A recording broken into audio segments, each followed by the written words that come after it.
গাজায় হামাসের সাথে হওয়া যুদ্ধবিরতির চুক্তি বারবার লঙ্ঘন করেছে ইসরায়েল।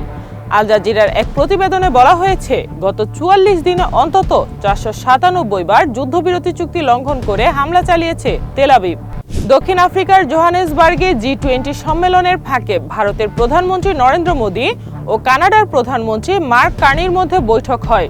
২০৩০ সালের মধ্যে ভারত ও কানাডার দ্বিপক্ষীয় বাণিজ্যের অঙ্কটা $50 বিলিয়ন নিয়ে যাওয়ার বিষয়ে নির্ধারিত হয়েছে ওই বৈঠকেই। ইউক্রেনের প্রেসিডেন্ট ভলোদিমির জেলেনস্কিকে অকৃতজ্ঞ হিসেবে আখ্যা দিয়েছেন মার্কিন প্রেসিডেন্ট ডোনাল্ড ট্রাম্প। ২৩ নভেম্বর সামাজিক মাধ্যম ট্রুথে একটি পোস্ট করেন ট্রাম্প। সেখানে সরাসরি জেলেনস্কির নাম উচ্চারণ না করে তাকে অকৃতজ্ঞ বলেন তিনি। ২০২৩ সালের ৭ অক্টোবর হামাসের হামলা ঠেকাতে ব্যর্থতার জন্য বেশ কয়েকজন ঊর্ধ্বতন কর্মকর্তাকে বরখাস্ত করার ঘোষণা দিয়েছেন ইসরায়েলের সামরিক প্রধান লেফটেন্যান্ট জেনারেল ইয়াল জামির।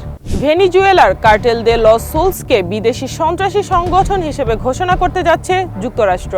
কার্টেল দে লস সোলস বাস্তবে কোনো সংগঠিত কার্টেল নয়।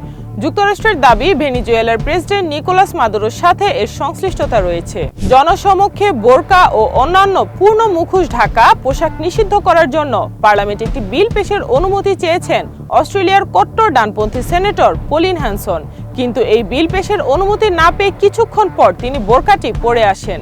নিউ ইয়র্কের নবনির্বাচিত মেয়র জোহরান মামদানি এখনও বিশ্বাস করেন মার্কিন প্রেসিডেন্ট ডোনাল্ড ট্রাম্প একজন ফ্যাসিস্ট। হোয়াইট হাউসে মার্কিন প্রেসিডেন্টের সাথে উষ্ণ ও হাস্যোজ্জ্বল এক বৈঠকের পরও তিনি এই ধারণা পোষণ করেন বলে জানিয়েছেন এনবিসি নিউজকে দেয়া এক সাক্ষাৎকারে।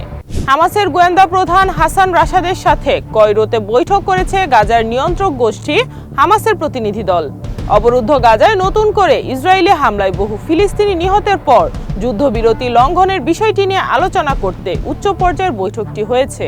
রাশিয়ার সম্ভাব্য হুমকি ও যুক্তরাষ্ট্রের নীতির পরিবর্তনের কারণে শক্তিশালী সেনাবাহিনী গড়তে চায় জার্মানি।